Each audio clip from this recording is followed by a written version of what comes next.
ആളാവാൻ വരരുത്. എന്തോന്ന് പോലും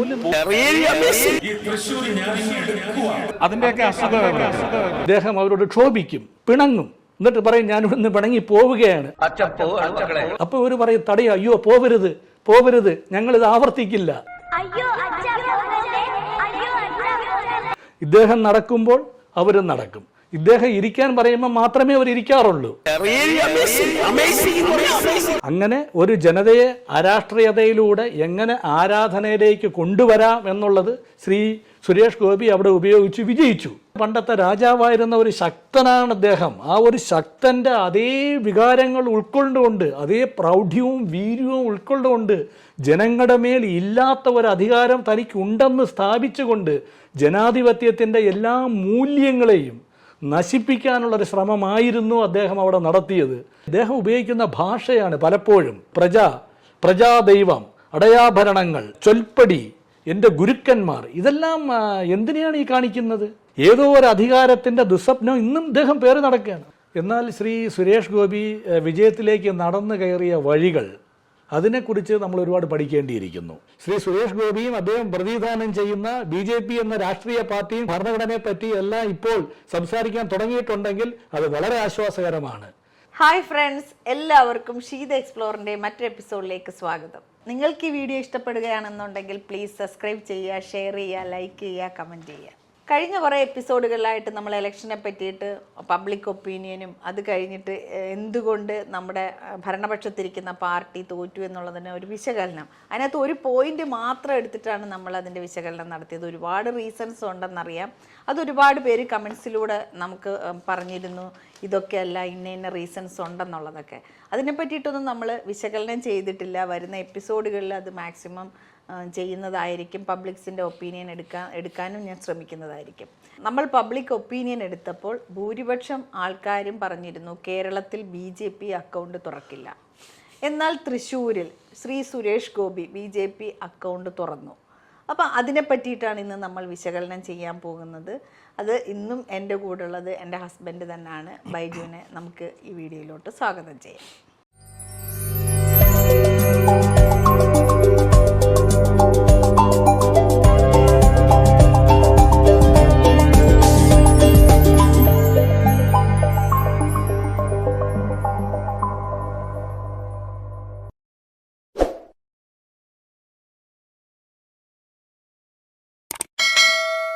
ഇന്നിപ്പോൾ ഒരു പുതിയ സബ്ജക്റ്റിലോട്ടാണ് സ്വാഗതം. കഴിഞ്ഞത് നമ്മൾ ഇലക്ഷന്റെ തോൽവിയെ പറ്റിയിട്ടായിരുന്നു പറഞ്ഞത്. ഇന്ന് BJP അക്കൗണ്ട് തുറന്നതിനെ പറ്റിയിട്ടാണ്. ഇപ്പോൾ കഴിഞ്ഞ വീഡിയോസ് വന്നതിന് ശേഷം എങ്ങനെയായിരുന്നു പബ്ലിക് റെസ്പോൺസ് ഒക്കെ? അതിനെപ്പറ്റി എന്താണ് ബൈജുവിൻ്റെ അഭിപ്രായം? കഴിഞ്ഞ വീഡിയോ വളരെ നല്ല അഭിപ്രായമാണ് പബ്ലിക്കിൻ്റെ ഭാഗത്തു നിന്നുണ്ടായത്. വളരെ ക്രിയാത്മകമായ ഒരുപാട് നിർദ്ദേശങ്ങളും വിമർശനങ്ങളും എല്ലാം അതിനകത്ത് വന്നു. പിന്നെ എപ്പോഴും ഉള്ളതുപോലെ ചില നൈരാശ്യ മുഖങ്ങൾ വൃത്തികെട്ട ഭാഷയിലൊക്കെ പ്രതികരിച്ചിട്ടുണ്ട്. അപ്പോൾ അതിനൊന്നും മറുപടി അർഹിക്കാത്തത് കൊണ്ട് അതെല്ലാം അങ്ങനെ തന്നെ കളയുകയാണ് ചെയ്തത്. നമ്മൾ കഴിഞ്ഞ എപ്പിസോഡിൽ പറയാൻ ശ്രമിച്ചത് LDFൻ്റെ പരാജയ കാരണം എന്ന് പറഞ്ഞ് സോഷ്യൽ മീഡിയയിലും ചില മീഡിയകളിലും പ്രത്യക്ഷപ്പെട്ട ഒരു വാചകത്തെ ചൊല്ലിയാണ്. എന്നാൽ അതല്ല, വരും എപ്പിസോഡുകളിൽ അതിൻ്റെ കൃത്യതയിലേക്ക് നമ്മൾ എത്തിച്ചേരും എന്നാണ് നമ്മളന്ന് പറഞ്ഞിരുന്നത്. അപ്പോൾ ഇന്ന് എന്നോട് ചോദിച്ചിരിക്കുന്ന ചോദ്യം തൃശ്ശൂരിൽ ശ്രീ സുരേഷ് ഗോപിയുടെ വിജയം, അതും ഇതുമായിട്ട് കണക്റ്റഡാണ്. സുരേഷ് ഗോപി തൃശ്ശൂരിൽ നിന്ന് ഏകദേശം 70,000-ലധികം വോട്ടുകൾക്കാണ് വിജയിച്ചിരിക്കുന്നത്. നല്ല വിജയം തന്നെയാണ്. എന്തായാലും ജനാധിപത്യത്തിൽ നമ്മൾ വിജയം അംഗീകരിച്ചേ മതിയാവൂ. എന്നാൽ ശ്രീ സുരേഷ് ഗോപി വിജയത്തിലേക്ക് നടന്നു കയറിയ വഴികൾ, അതിനെക്കുറിച്ച് നമ്മൾ ഒരുപാട് പഠിക്കേണ്ടിയിരിക്കുന്നു. ശ്രീ സുരേഷ് ഗോപി ആദ്യം തൃശ്ശൂരിൽ മത്സരിക്കാൻ വരുമ്പോൾ അദ്ദേഹം തൃശ്ശൂരിലെ ജനങ്ങൾക്കായി വച്ച ഒരു ക്യാപ്ഷൻ ഉണ്ടായിരുന്നു,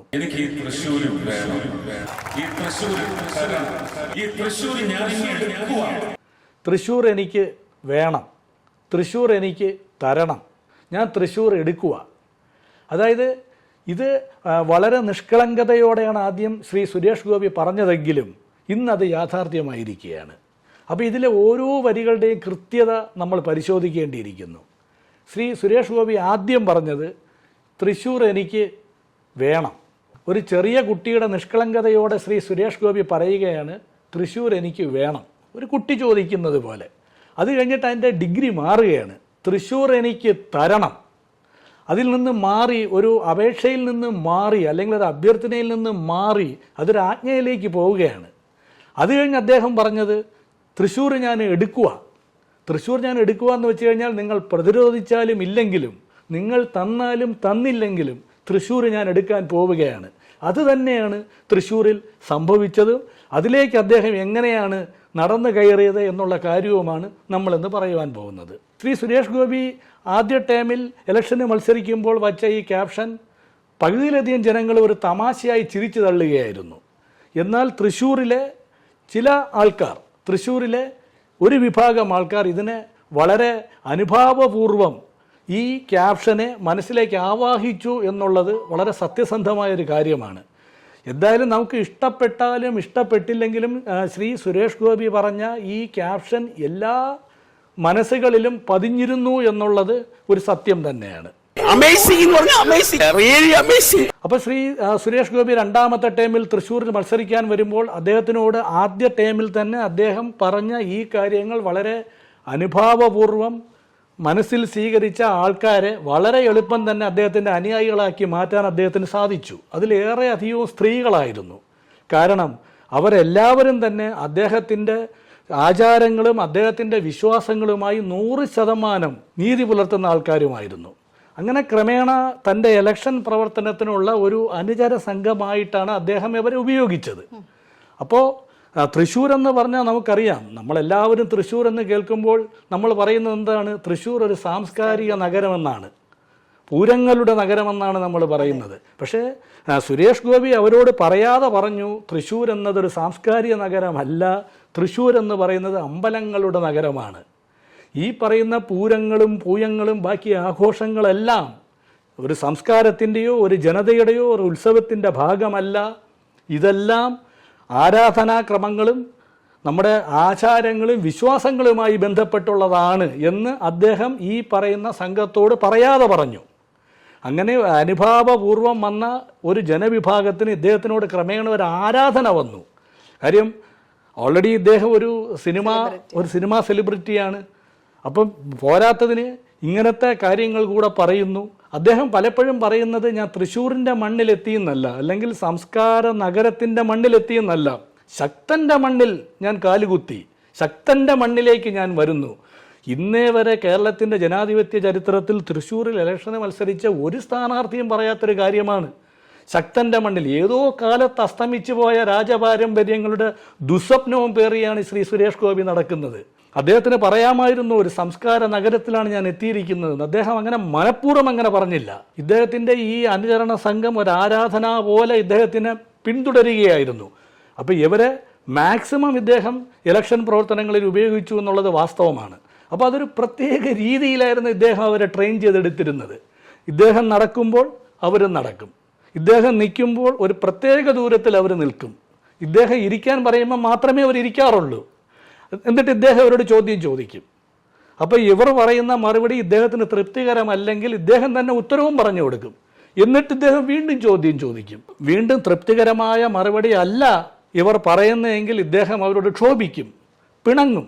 എന്നിട്ട് പറയും ഞാനിവിടുന്ന് പിണങ്ങി പോവുകയാണ്. അപ്പോൾ ഇവർ പറയും തടയ, അയ്യോ പോവരുത് പോവരുത്, ഞങ്ങളിത് ആവർത്തിക്കില്ല.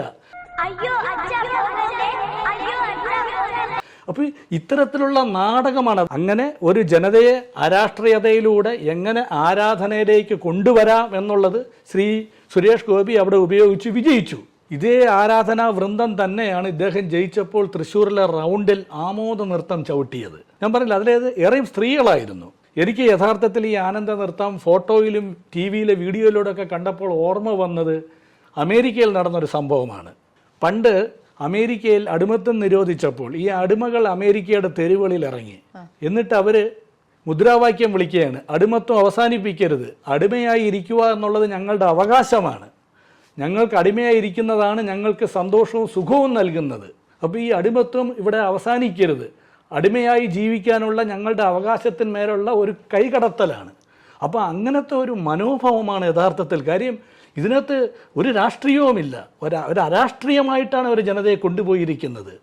അതുമാത്രവുമല്ല, ഇലക്ഷൻ പ്രവർത്തനത്തിനിടയിൽ തന്നെ ഗുരുവായൂരിലെത്തിക്കഴിഞ്ഞാൽ ഇദ്ദേഹം പറയുന്നത് എന്താണ്? ഞാൻ ഗുരുവായൂർ കണ്ണനെ കാണാൻ വന്നിരിക്കുന്നതാണ്, കൃഷ്ണഭഗവാനെ കാണാൻ വന്നിരിക്കുന്നതാണ്. ഇലക്ഷൻ പ്രവർത്തനവുമായി ബന്ധപ്പെട്ട് കൊടുങ്ങല്ലൂർ പോയി കഴിഞ്ഞാൽ ഇദ്ദേഹം പറയുന്നത് കൊടുങ്ങല്ലൂർ അമ്മയുടെ ദർശനത്തിന് ഞാൻ വന്നിരിക്കുകയാണ്. അപ്പോൾ എന്തു പറഞ്ഞു കഴിഞ്ഞാലും ഇത്തരത്തിലുള്ള അടയാളങ്ങൾ ഒരു വിശ്വാസ സമൂഹത്തിൻ്റെ മേൽ നിരന്തരം വർഷിച്ചാണ് ഈ വൃന്ദത്തെ ഇദ്ദേഹത്തിൻ്റെ മേലുള്ള ഒരു ആരാധനാ വൃന്ദമാക്കി മാറ്റി ഈ ആരാധനാ വൃന്ദം അവസാനം ഇദ്ദേഹത്തിൻ്റെ ദർശനത്തിൽ ഒരു നിർവൃതി അടയുന്ന ഒരു സന്ദർഭം വരെ അവിടെ ഉണ്ടായി എന്നുള്ളത് വാസ്തവം തന്നെയാണ്. ഇതിന് ഉപോത്ബലമാകുന്ന മറ്റൊരു സംഭവം കൂടെ ഞാൻ വിശദീകരിക്കാം. ഇദ്ദേഹം നടത്തുന്ന അമ്പല ദർശനം, ഇലക്ഷൻ പ്രവർത്തനത്തിൻ്റെ ഇടയിൽ അമ്പലങ്ങൾ ദർശിക്കാറുണ്ട്. ഈ വിശ്വാസങ്ങളും ആരാധനയെല്ലാം ഒരു മനുഷ്യനെ സംബന്ധിച്ചിടത്തോളം അവൻ തീർത്തും അവൻ്റെ സ്വകാര്യതയാണ്. ഏത് ദൈവത്തിലും മതത്തിലും വിശ്വസിക്കുവാനും വിശ്വസിക്കാതിരിക്കാനും അവകാശമുള്ള ഒരു രാജ്യത്ത്, ഒരു ജനാധിപത്യ സെക്കുലർ രാജ്യത്താണ് നമ്മൾ ജീവിക്കുന്നത്. അപ്പോൾ ഇദ്ദേഹം അമ്പലത്തിൽ പോകുന്നത് പോലും നിങ്ങൾ ശ്രദ്ധിച്ചിട്ടുണ്ടാവും. പളപളപ്പുള്ള വലിയ കസവുകര മുണ്ടുമൊടുത്ത് ഒരു മേൽമുണ്ടും ചുറ്റി ഇദ്ദേഹം നടത്തുന്ന അമ്പല ദർശനം ഏതോ കാലത്ത് തകർന്നടിഞ്ഞു പോയ ഏതോ ഒരു രാജവംശത്തിൻ്റെ അധികാരത്തിൻ്റെ ഒരു അടയാളമാണ് ആ മുഖത്ത് പ്രതിഫലിപ്പിക്കുന്നത്. ഇദ്ദേഹം ഈ അമ്പല ദർശനം നടത്തുന്ന സമയത്തും ഈ അനുചര സംഘം കൂടെയുണ്ട്.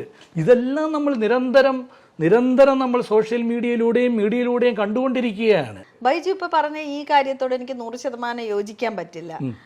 ശ്രീ സുരേഷ് ഗോപി രാഷ്ട്രീയത്തിലൊക്കെ വരുന്നതിന് മുന്നേ തന്നെ വളരെ വലിയൊരു സെലിബ്രിറ്റിയാണ്.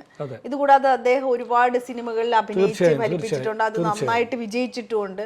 നമ്മൾ കമ്മീഷണർ ഇതൊക്കെ എടുത്തു കഴിഞ്ഞാൽ ഇപ്പോഴും സുരേഷ് ഗോപിയുടെ പല ഡയലോഗും ഇന്നും കൊച്ചു കുട്ടികളടക്കം പറഞ്ഞുകൊണ്ട് കിടക്കുന്നതാണ്. അതുപോലെ തന്നെയാണ് ബൈജു ആദ്യം പറഞ്ഞ ഈ ഡയലോഗും. സുരേഷ് ഗോപിയെ എല്ലാവരും ഈ രാഷ്ട്രീയത്തിൽ ശ്രദ്ധിക്കപ്പെട്ടത് തന്നെ ഈ 3 ഡയലോഗ് കൊണ്ടാണ്. തൃശ്ശൂർ എനിക്ക് വേണം, ഞാൻ എടുക്കുക എന്നുള്ള ഡയലോഗിലൂടെയാണ് സുരേഷ് ഗോപി ശ്രദ്ധിക്കപ്പെട്ടത്. അപ്പോൾ ഇത് ബൈജു പറയുന്നത് എത്രത്തോളം കറക്റ്റ് ആണെന്നുള്ളത് എനിക്ക് മനസ്സിലായിട്ടില്ല. നിങ്ങൾ പറഞ്ഞു ശ്രീ സുരേഷ് ഗോപിയുടെ സിനിമയെപ്പറ്റി, കമ്മീഷണറെ പറ്റിയല്ല. ഞാൻ ഈ സുരേഷ് ഗോപിയുടെ ഒട്ടുമിക്ക സിനിമകളും കണ്ടൊരു വ്യക്തിയാണ്. എനിക്ക് ഇഷ്ടമുള്ളൊരു നടനുമാണ് സുരേഷ് ഗോപി. എനിക്ക് ശ്രീ സുരേഷ് ഗോപിയെ ഏറ്റവും ഇഷ്ടപ്പെട്ട സിനിമ വചനം എന്ന് പറഞ്ഞൊരു സിനിമയിലാണ്. ശ്രീ ലെനിൻ രാജേന്ദ്രൻ്റെ സിനിമയായിരുന്നു അത്. ഒരു മലയാള സിനിമാ നടന്, പ്രത്യേകിച്ച് സുരേഷ് ഗോപിയെ പോലുള്ളൊരു നടന് എത്രത്തോളം റേഞ്ച് ഉണ്ടെന്ന് ഞാൻ മനസ്സിലാക്കിയ സിനിമയാണ് വചനം. ആ സിനിമയിൽ ശ്രീ സുരേഷ് ഗോപി മനസ്സിലാക്കിയ ആ കഥാപാത്രത്തിൽ നിന്ന് തീർത്തും വ്യത്യസ്തമായിട്ടാണ് സുരേഷ് ഗോപി ഇന്ന് സമൂഹത്തിൽ ജീവിക്കുന്നത്. ശ്രീ സുരേഷ് ഗോപി സെലിബ്രിറ്റിയാണ്, പക്ഷേ അതേസമയം തന്നെ അദ്ദേഹം ഇപ്പോൾ ഒരു സ്ഥാനാർത്ഥിയുമാണ്. എപ്പോഴെങ്കിലും നിങ്ങൾ കേട്ടിട്ടുണ്ടോ സിനിമയിൽ അഭിനയിച്ചുകൊണ്ടിരുന്ന സമയത്ത് ശ്രീ സുരേഷ് ഗോപി അമ്പല ദർശനം നടത്തുന്നതിൻ്റെ ചിത്രങ്ങൾ നിങ്ങൾ കണ്ടിട്ടുണ്ടോ? ആരെങ്കിലും ഇതൊരു സെൻസേഷൻ വാർത്തയാക്കിയിട്ടുണ്ടോ? അദ്ദേഹത്തിനൊപ്പം അനുയായികൾ ഉണ്ടായിരുന്നു. എത്രയോ സെലിബ്രിറ്റികൾ ഇവിടെ അമ്പല ദർശനം നടത്താറുണ്ട്. ശ്രീ മോഹൻലാൽ അമ്പലങ്ങളിൽ പോവാറുണ്ട്. ശ്രീ മമ്മൂട്ടി അദ്ദേഹത്തിൻ്റെ ആരാധനക്രമങ്ങൾ നടത്താറുണ്ട്. അപ്പോൾ നിത്യവും ഇവരെല്ലാം ചെയ്തുകൊണ്ടിരിക്കുന്ന ഈ ആരാധനക്രമങ്ങൾ നമ്മൾ കാണാറുണ്ടോ? നമ്മളാരും ശ്രദ്ധിക്കാറ് പോലുമില്ല. പക്ഷേ ഇതൊരു വാർത്തയായി മാറുന്നു എന്നുള്ളതാണ് ഏറ്റവും ദുഃഖകരമായ സത്യം. ഇദ്ദേഹം ഒറ്റയ്ക്കല്ല ഞാൻ ഈ പറഞ്ഞത്. ഞാൻ നേരത്തെ സൂചിപ്പിച്ചതുപോലെ പണ്ടത്തെ രാജാവായിരുന്ന ഒരു ശക്തനാണ് അദ്ദേഹം. ആ ഒരു ശക്തൻ്റെ അതേ വികാരങ്ങൾ ഉൾക്കൊണ്ടുകൊണ്ട്, അതേ പ്രൗഢ്യവും വീര്യവും ഉൾക്കൊണ്ടുകൊണ്ട് ജനങ്ങളുടെ മേൽ ഇല്ലാത്ത ഒരു അധികാരം തനിക്കുണ്ടെന്ന് സ്ഥാപിച്ചുകൊണ്ട് ജനാധിപത്യത്തിൻ്റെ എല്ലാ മൂല്യങ്ങളെയും നശിപ്പിക്കാനുള്ളൊരു ശ്രമമായിരുന്നു അദ്ദേഹം അവിടെ നടത്തിയത്. അതുതന്നെയാണ് ഞാൻ പറഞ്ഞത്, വളരെ അരാഷ്ട്രീയമായ ഒരു സമൂഹത്തിനെ തൃശ്ശൂരിലൊക്കെ ഉണ്ടാക്കാൻ സാധിച്ചു എന്നുള്ളത്. പലപ്പോഴും ഇദ്ദേഹത്തിൻ്റെ അനുയായികളെ വിളിച്ചിരുന്നത് പ്രജകളെന്നാണ്. നിങ്ങൾ എവിടെയെങ്കിലും കേട്ടിട്ടുണ്ടോ?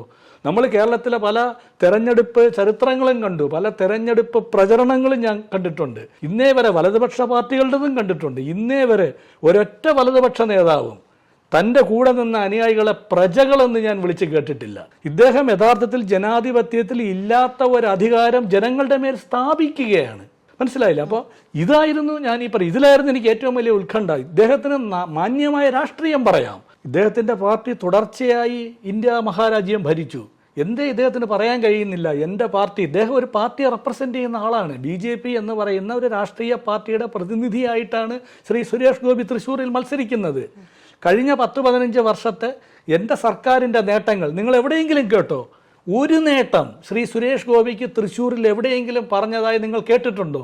അപ്പോൾ ഇതാണ് ഇതിനകത്തുള്ള ഏറ്റവും വലിയ പ്രശ്നമെന്ന് പറയുന്നത്. ഒരു ജനാധിപത്യത്തിൽ വേണ്ട ചില രാഷ്ട്രീയമായ പ്രചരണങ്ങൾ അവിടെ നടന്നിട്ടില്ല. ഒരു ആരാധനാ സമൂഹത്തെയാണ് ഉണ്ടാക്കിയിരിക്കുന്നത്. ഇതിൻ്റെ അപകടമെന്ന് പറയുന്നത് വളരെ ദൂരവ്യാപകമാണ്. ഇപ്പോൾ ബൈജു പറഞ്ഞ ആ ഒരു കാര്യത്തിനോട് ഞാൻ കൃത്യമായി യോജിക്കുന്നു. എന്ന് വെച്ച് കഴിഞ്ഞാൽ നമ്മളെപ്പോഴും ഒരു ഇലക്ഷനെ ബേസ് ചെയ്ത് അല്ലെങ്കിൽ ഒരു രാഷ്ട്രീയ പ്രചരണം നടക്കുമ്പോൾ നമ്മൾ എന്ത് ചെയ്യാൻ പറ്റും, അല്ലെങ്കിൽ നമ്മുടെ ആ രാഷ്ട്രീയ പാർട്ടി എന്ത് ചെയ്തു എന്നുള്ളതിനെ ബേസ് ചെയ്തിട്ടായിരിക്കണം. അല്ലാതെ നമ്മൾ അമ്പലം പണിഞ്ഞു കൊടുക്കാം, അല്ലെങ്കിൽ പള്ളി പണിഞ്ഞു കൊടുക്കാം, അല്ലെങ്കിൽ കുറേ ജാതി ഈ വർഗീയത സൃഷ്ടിക്കുക, അതിനോട് നമുക്കൊന്നും ഒട്ടും യോജിക്കാൻ പറ്റില്ല. അത് അങ്ങനെ ആയിക്കഴിഞ്ഞാൽ നമ്മുടെ നാടിൻ്റെ വരാൻ പോകുന്ന ഒരു കാലം എന്ന് പറയുന്നത് നമുക്കൊന്നും മനസ്സിൽ പോലും കണക്കൂട്ടുന്നതിനപ്പുറമായിരിക്കും. അതാണല്ലോ BJPക്ക് അയോധ്യയിൽ നേരിടേണ്ടി വന്നത്. അപ്പോൾ അത് എന്തായാലും ഞാൻ യോജിക്കുന്നു. ബൈജു, ഇനി എന്തെങ്കിലും ഇപ്പോൾ ഈ ഇലക്ഷനെ പറ്റിയിട്ട്? ഇതാണ് നിങ്ങൾ ഈ പറഞ്ഞതിൻ്റെ തുടർച്ചയെന്നോണം. അതായത് ഇതൊരു താൽക്കാലികമാണ്. തൃശ്ശൂർ പോലെയുള്ള ഒരു സ്ഥലം ഒരിക്കൽ തെറ്റിദ്ധരിക്കപ്പെട്ടു എന്നുള്ളതിനപ്പുറം തൃശ്ശൂരിലെ ജനങ്ങളെ ഇനി ഒരിക്കൽ കൂടെ കബളിപ്പിക്കാൻ കഴിയില്ല. അതൊരു സത്യമാണ്. കാര്യം പലരും വിചാരിച്ചിരുന്നു BJP ഒരു വലിയ ഭൂരിപക്ഷത്തിൽ അധികാരത്തിൽ എത്തുമെന്നല്ല ഒരു ധാരണ, ഒരു തെറ്റിദ്ധാരണ ജനങ്ങളിൽ ഉണ്ടായിരുന്നു. അതും ഒരു പ്രേരക ഘടകമാണ് ഇദ്ദേഹത്തിൻ്റെ വിജയത്തിന് പിന്നിൽ. അയോധ്യയിൽ പോലും BJP തോറ്റപ്പോൾ എന്തായാലും തീർച്ചയായാലും തൃശ്ശൂരിലെ ഒരു പകുതി ജനവിഭാഗമെങ്കിലും ഇന്ന് ചിന്തിച്ചിട്ടുണ്ടാവണം എന്തുകൊണ്ടാണ് അയോധ്യയിൽ BJP പരാജയപ്പെട്ടത്. ഇതോടൊപ്പം തന്നെ ഈ ഇലക്ഷൻ പ്രവർത്തനവുമായി ബന്ധപ്പെട്ട് നമുക്ക് ചേർത്ത് വായിക്കേണ്ട അല്ലെങ്കിൽ മനസ്സിലാക്കേണ്ട വേറെയും ചില കാര്യങ്ങളുണ്ട്. അപ്പോൾ തൃശ്ശൂരിലെ ഒരു കടലോര ഗ്രാമത്തിൽ ശ്രീ സുരേഷ് ഗോപി നടത്തിയ ഒരു കുടുംബയോഗത്തിലെ പ്രസംഗം, സത്യം പറഞ്ഞാൽ ഞാൻ വളരെ അതിശയത്തോടെയാണ് അത് കേട്ടത്. ഇത്രയും നാൾ രാജ്യസഭാ മെമ്പറായിരുന്ന ശ്രീ സുരേഷ് ഗോപി, BJPയുടെ ഒരു പ്രതിനിധിയാണെന്ന് പറയുന്ന ശ്രീ സുരേഷ് ഗോപി എങ്ങനെ ഇങ്ങനൊരു കാര്യം പറയാൻ സാധിച്ചു എന്നുള്ളത് എന്നെ വളരെയധികം അത്ഭുതപ്പെടുത്തി. അദ്ദേഹം ആ കടലോര ഗ്രാമത്തിൽ കൂടിയിരിക്കുന്ന ആൾക്കാരോട് സംസാരിക്കുകയാണ്. മുഖ്യമന്ത്രിയുടെ ദുരിതാശ്വാസ ഫണ്ട്, അതായത് chief minister distress relief fund, ഈ ഫണ്ടിലേക്ക് 37,000 കോടി രൂപയാണ് വന്നിരിക്കുന്നത്. അപ്പോൾ അവിടുത്തെ ഒരു റോഡ് പണിയുമായി ബന്ധപ്പെട്ടുള്ള സംസാരമാണ് ഈ നടക്കുന്നത്. എന്നിട്ട് ഇദ്ദേഹം ചോദിക്കുകയാണ്, ഈ 37,000 കോടി രൂപയും ഈ റോഡിൽ വന്നിട്ടുണ്ടെന്ന് നിങ്ങൾ വിചാരിക്കുന്നുണ്ടോ? ഇത് കോൺട്രാക്ടർമാർ യഥാർത്ഥത്തിൽ തട്ടിക്കൊണ്ടുപോകും. ഇനി അതിലെ അടുത്ത വാചകമാണ് എന്നെ ഏറെ അത്ഭുതപ്പെടുത്തിയത്. ഈ കോൺട്രാക്ടർമാരുമായി ഈ ഗവൺമെന്റിന് പാർട്ണർഷിപ്പ് ബിസിനസ് ഉണ്ട്. ഇദ്ദേഹം വളരെ വ്യക്തമായി പറയണം. എങ്ങനെ പറ്റും? ഇതൊക്കെ ഓഡിറ്റ് ചെയ്യുന്നതല്ലേ? അതാണ് ഞാൻ ഈ പറഞ്ഞു വരുന്നത്. അദ്ദേഹം വ്യക്തമായി പറയുകയാണ്, ഈ പറയുന്ന കോൺട്രാക്ടർമാരുമായി ഈ ഗവൺമെന്റിന് പാർട്ണർഷിപ്പ് ബിസിനസ് ഉണ്ട്. അങ്ങനെ ഒരു പാർട്ണർഷിപ്പ് ബിസിനസ് ഉണ്ടെങ്കിൽ ശ്രീ സുരേഷ് ഗോപി അത് പൊതുജന മധ്യത്തിൽ കൊണ്ടുവരേണ്ടതാണ്. സത്യം പറഞ്ഞു കഴിഞ്ഞാൽ ഇത് ജനങ്ങളെ കബളിപ്പിക്കുകയാണ്. ഇദ്ദേഹം അടുത്ത സെന്റൻസിൽ പറയുന്നത് അതിലും തമാശയാണ്. ഈ പറയുന്ന കൺസ്ട്രക്ഷൻ കമ്പനികളുമായി മുഖ്യമന്ത്രിക്കോ ഇതിലെ മറ്റു മന്ത്രിമാർക്കോ വേറെയും പാർട്ണർഷിപ്പുകൾ ഉണ്ടാകാം. എന്തടിസ്ഥാനത്തിലാണ് ശ്രീ സുരേഷ് ഗോപി ഇതിനെപ്പറ്റി പറഞ്ഞതെന്ന് എനിക്കറിയില്ല. ആ ഗ്രാമത്തിലുള്ള ജനങ്ങൾ വളരെ അതിശയത്തോടെ, വളരെ അത്ഭുതത്തോടെ, ആകാംക്ഷയോടെ ഇദ്ദേഹത്തിൻ്റെ വാക്കുകൾ ശ്രമിച്ചുകൊണ്ടിരിക്കുകയാണ്. ഒരു ജനതയെ ഇദ്ദേഹം യഥാർത്ഥത്തിൽ അവിടെ തെറ്റിദ്ധരിപ്പിക്കുകയല്ലേ. മുഖ്യമന്ത്രിയുടെ ഈ ദുരിതാശ്വാസ നിധി അഥവാ ഈ chief minister distress relief fund ഇത് എങ്ങനെയാണ് ഫങ്ഷൻ ചെയ്യുന്നതെന്നുള്ളത് ഞാനൊന്ന് പറയുകയാണ്. മറ്റൊന്നും കൊണ്ടല്ല, കേരളത്തിലെ ഭൂരിഭാഗം പേർക്കും ഇതിൻ്റെ ഫങ്ഷനിങ് എങ്ങനെയാണെന്ന് കൃത്യമായിട്ടറിയാം. പക്ഷേ ഞാൻ നേരത്തെ സൂചിപ്പിച്ചതുപോലെ ഇദ്ദേഹത്തിൻ്റെ വാക്കുകൾ ഒരു വേദവാക്യമായി കരുതിയ ഒരു ജനവിഭാഗത്തിന് കേൾക്കുന്നതിന് വേണ്ടി ഞാൻ പറയുകയാണ്. മുഖ്യമന്ത്രിയുടെ ദുരിതാശ്വാസ നിധി എന്നൊരു പേര് മാത്രമേ അതിനുള്ളൂ. മുഖ്യമന്ത്രിക്ക് ഒറ്റയ്ക്ക് അതിനകത്തൊന്നും ചെയ്യാൻ കഴിയില്ല. മുഖ്യമന്ത്രിയുടെ ദുരിതാശ്വാസ നിധി എന്ന ഒരു ഹെഡിലേക്ക് പല ബാങ്കുകളിൽ നിന്നാണ് ഈ സംഭാവനകൾ വരുന്നത്. ഈ വരുന്ന സംഭാവനകൾ യഥാർത്ഥത്തിൽ ബെനിഫിഷ്യറിക്ക് പോകുന്നത് പോലും ബാങ്ക് ട്രാൻസ്ഫർ വഴിയാണ്. വിവരാവകാശ നിയമപ്രകാരമാണ് ഇത് പ്രവർത്തിക്കുന്നത്. ഏത് പൗരനും ഏത് നിമിഷം ചോദിച്ചു കഴിഞ്ഞാലും ഇതിൻ്റെ വിവരാവകാശ രേഖകൾ കൊടുത്തേ മതിയാവൂ. ഈ പറയുന്ന ഫണ്ടെന്ന് പറയുന്നത് വളരെ ട്രാൻസ്പെറൻ്റ് ആണ്. ഓൺലൈനിൽ പോലും ഇതിൻ്റെ അപ്ഡേഷൻസ് അവൈലബിൾ ആണ്. Chief minister distress relief fund ഇതിൻ്റെ സൈനിങ് അതോറിറ്റി എന്ന് പറയുന്നത് ഒരു IAS ഉദ്യോഗസ്ഥനാണ്. അതായത് ഗവൺമെൻറ്റിൻ്റെ ഫിനാൻസ് സെക്രട്ടറിയാണ് ഈ ഫണ്ട് ഓപ്പറേറ്റ് ചെയ്യുന്നത്. പക്ഷേ അപ്പോൾ ഇതിൻ്റെ ബെനിഫിഷ്യറിയെ കണ്ടെത്തുന്നതോ റവന്യൂ സെക്രട്ടറിയാണ്. അതായത് റവന്യൂ സെക്രട്ടറി പറയുന്ന ഒരു ബെനിഫിഷ്യറിക്കാണ് ഇതിൻ്റെ ഗുണം പോകേണ്ടത്. അപ്പോൾ 2 IAS ഉദ്യോഗസ്ഥന്മാരുടെ കീഴിൽ വരുന്ന ഒരു വകുപ്പാണിത്. ഇത് ഞാൻ നേരത്തെ സൂചിപ്പിച്ചതുപോലെ വിവരാവകാശ നിയമത്തിനുള്ളിൽ പെടുന്ന ഈ വകുപ്പിനെ എത്ര തമാശയോടെയാണ് ഈ സുരേഷ് ഗോപി ജനങ്ങളെ തെറ്റിദ്ധരിപ്പിക്കുന്നതിന് വേണ്ടി ഉപയോഗിച്ചത്. അദ്ദേഹം ആദ്യമായി ഇലക്ഷനിൽ മത്സരിക്കുന്ന ഒരാളാണെങ്കിൽ ശരി, ഓക്കെ, സമ്മതിക്കാം.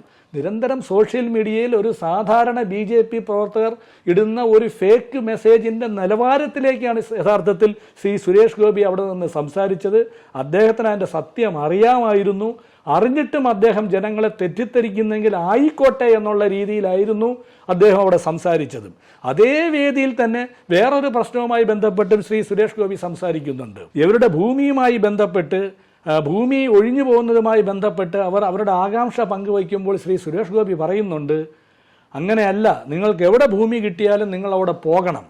അത് മുഖ്യമന്ത്രി പറഞ്ഞാലും റവന്യൂ മന്ത്രി പറഞ്ഞാലും കളക്ടർ ആര് പറഞ്ഞു കഴിഞ്ഞാലും ശരി, അവിടെ നിങ്ങൾ പോയി താമസിക്കണം.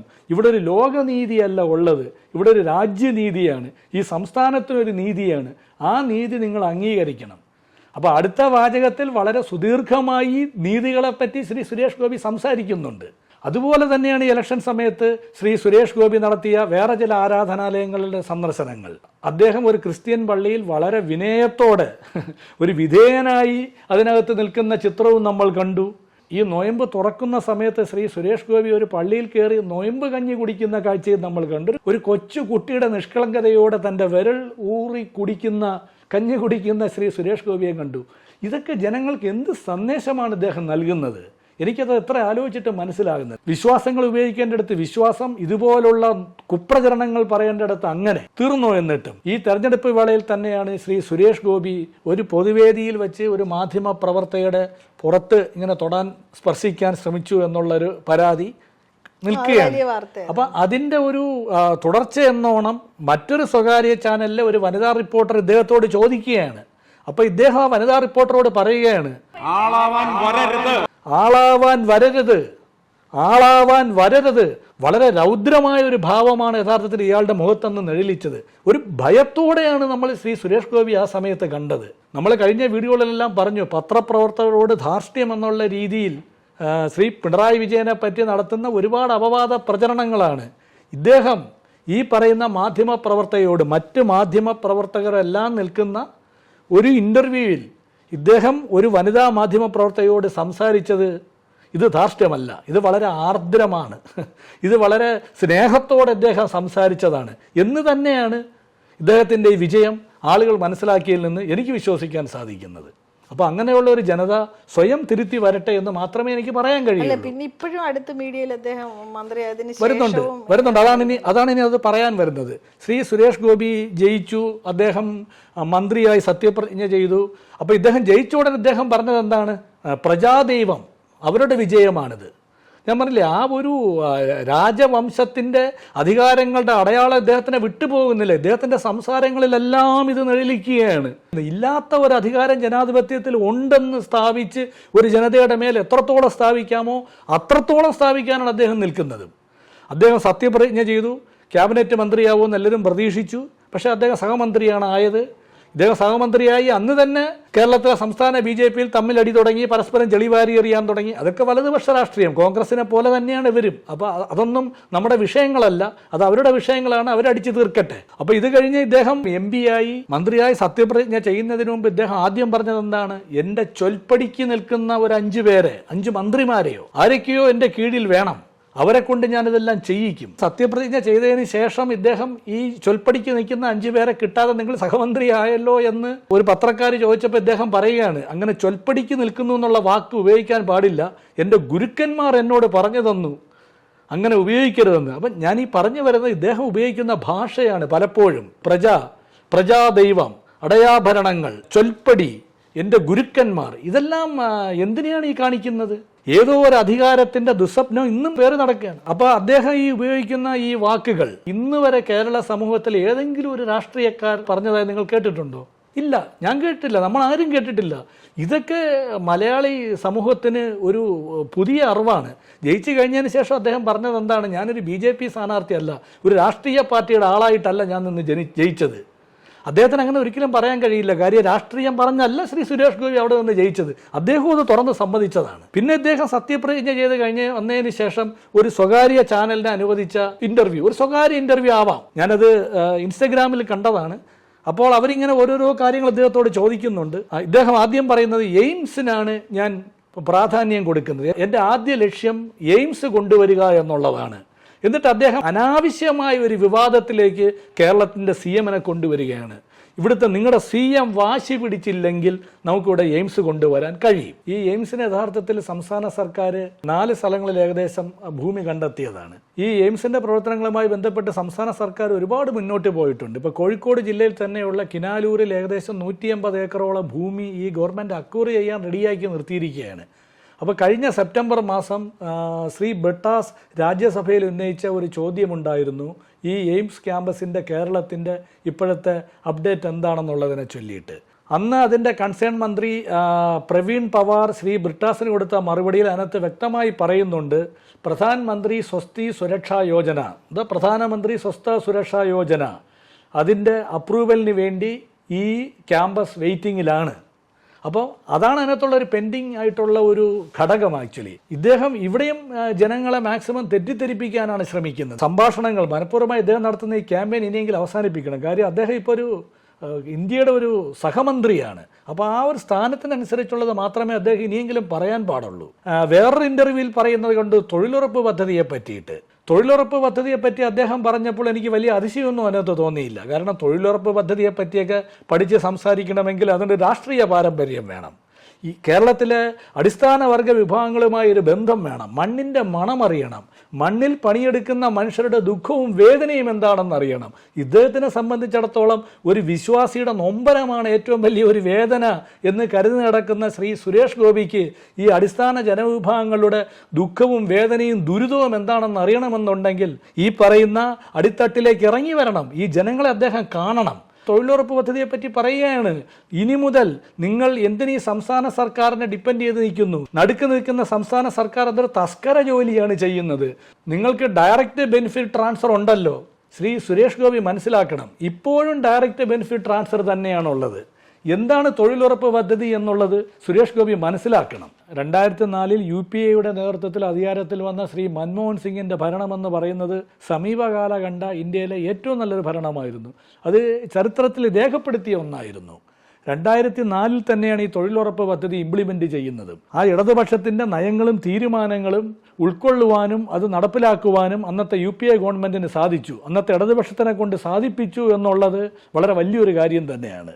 Mahatma Gandhi national rural employment guarantee act പ്രകാരമാണ് ഈ തൊഴിലുറപ്പ് പദ്ധതി നിലവിൽ വന്നത്. ഇത് നമ്മുടെ റൂറൽ സെക്ടറിലുള്ള ഒരു വീട്ടിൽ നിന്നും ഒരാൾക്ക് മിനിമം 100 ദിവസമെങ്കിലും തൊഴിൽ കൊടുക്കണം എന്നുള്ള ഒരു സദുദ്ദേശത്തോടു കൂടി ആരംഭിച്ചതാണ്. ഇതിൻ്റെ 75% കേന്ദ്ര സർക്കാരും 25% സംസ്ഥാന സർക്കാരുമാണ് വഹിക്കുന്നത്. അതായത് ഇതിന് കേന്ദ്രത്തിന് ഡയറക്റ്റായിട്ട് ഇതിനകത്തൊന്നും ചെയ്യാൻ കഴിയില്ല. ഇതിൻ്റെ പണം ഇപ്പോഴും വന്നുകൊണ്ടിരിക്കുന്നത് ഈ പറയുന്ന ഡയറക്റ്റ് ബെനിഫിഷ്യറി അക്കൗണ്ടിലേക്കാണ്. പിന്നെ ഇദ്ദേഹം രണ്ടാമത് പറയുന്ന അക്കൗണ്ട് ഏതാണെന്ന് എനിക്ക് മനസ്സിലാവുന്നില്ല. ഇതിനകത്തൊരു പുതുമയും ഇല്ല. പിന്നെ ഇതിൻ്റെ വർക്ക് അലോട്ട് ചെയ്യുന്നതെന്ന് പറയുന്നത് സംസ്ഥാനമാണ്. നമ്മുടെ സംസ്ഥാനത്തിൻ്റെ ഗ്രാമപഞ്ചായത്തുകൾ, ബ്ലോക്ക് പഞ്ചായത്തുകൾ, ജില്ലാ പഞ്ചായത്തുകൾ, ഇതാണ് യഥാർത്ഥത്തിൽ ഇതിൻ്റെ വർക്ക് അലോട്ട് ചെയ്യുന്നത്. അപ്പോൾ ഇതിനൊരു ജോബ് കാർഡുണ്ട്. ഈ ജോബ് കാർഡ് ഇഷ്യൂ ചെയ്യുന്നത് പഞ്ചായത്തിലൊരു ഒഫീഷ്യലാണ്. ഈ ജോബ് കാർഡ് അദ്ദേഹം സൈൻ ചെയ്തതിന് ശേഷം അപ്ലോഡ് ചെയ്യുന്ന സമയത്ത് സംസ്ഥാനം ഇതിനൊരു പേ ഓർഡർ ജനറേറ്റ് ചെയ്യും. ഈ പേ ഓർഡറിനെ ബേസ് ചെയ്താണ് കേന്ദ്രം ഇതിന് ഫണ്ട് അലോക്കേറ്റ് ചെയ്യുന്നത്.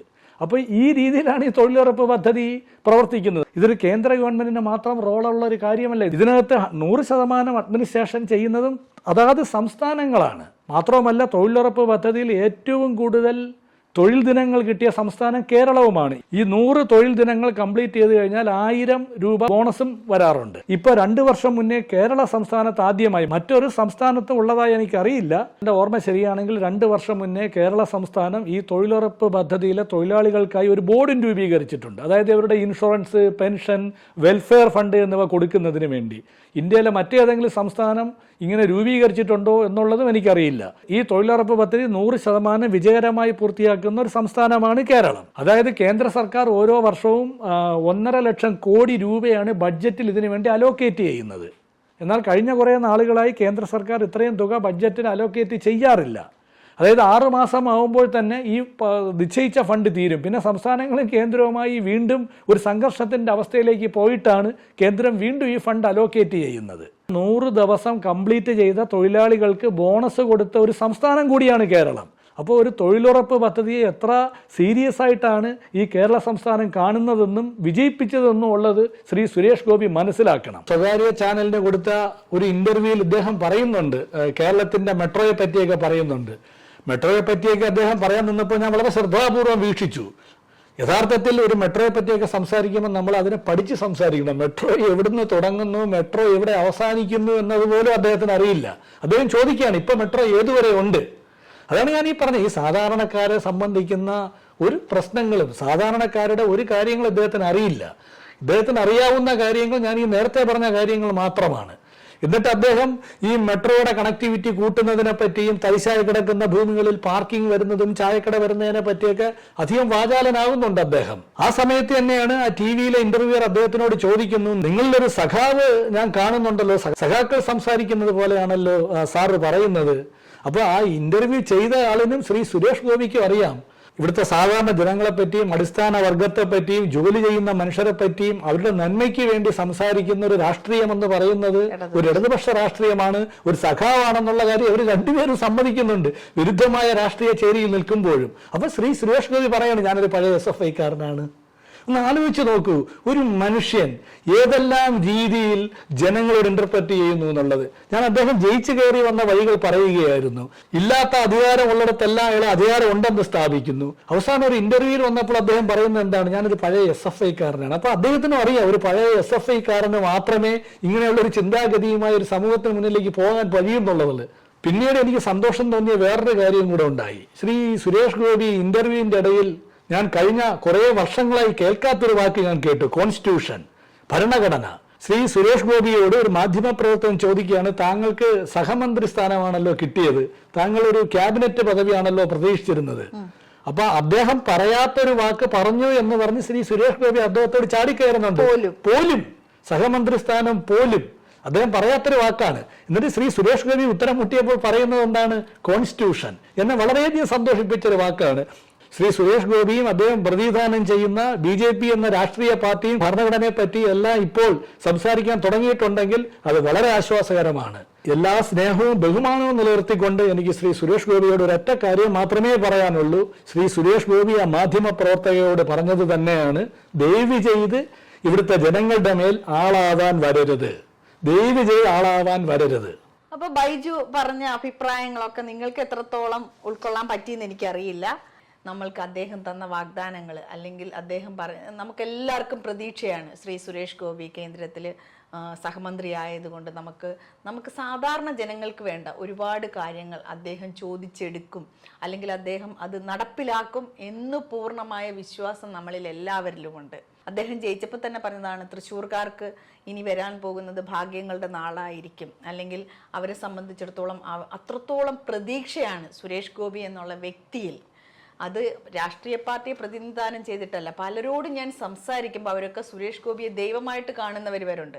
പക്ഷെ അതൊരിക്കലും അദ്ദേഹം അധികാരമായിട്ട് എടുക്കാതിരിക്കട്ടെ, ഒരു ചക്രവർത്തിയെ പോലെ നിന്നിട്ട് സാധാരണ ജനങ്ങളെ ഓരോന്നും അടിച്ചേൽപ്പിക്കാതിരിക്കട്ടെ. അദ്ദേഹവും നമ്മളിൽ ഒരാളായി നമ്മൾക്ക് വേണ്ടിയിട്ട്, അല്ലെങ്കിൽ നമ്മളെ കേരള ജനതയ്ക്ക് വേണ്ടിയിട്ട്, പുരോഗമനങ്ങൾക്ക് വേണ്ടിയിട്ട് പ്രവർത്തിക്കുന്ന നല്ലൊരു മനുഷ്യസ്നേഹിയായിട്ട് വരട്ടെ എന്ന് ഞാൻ ആശംസിക്കുന്നു. അദ്ദേഹത്തിന് എല്ലാവിധ ആശംസകളും, സഹമന്ത്രിയായതിനും പാർലമെൻറ്റ് MP ആയി ജയിച്ചതിനും എല്ലാം നമ്മുടെ ചാനലിൻ്റെ വക എല്ലാവിധ ആശംസകളും. അപ്പോൾ ഇന്നത്തെ ഈ വീഡിയോ നിങ്ങൾക്ക് എല്ലാവർക്കും ഇഷ്ടപ്പെട്ടെന്ന് വിചാരിക്കുന്നു. അടുത്ത നല്ലൊരു വീഡിയോ ആയിട്ട് ഞാൻ നിങ്ങളുടെ മുന്നിലേക്ക് വരുന്നതായിരിക്കും. എല്ലാവരും സന്തോഷത്തോടെ ഇരിക്കുക. Bye bye.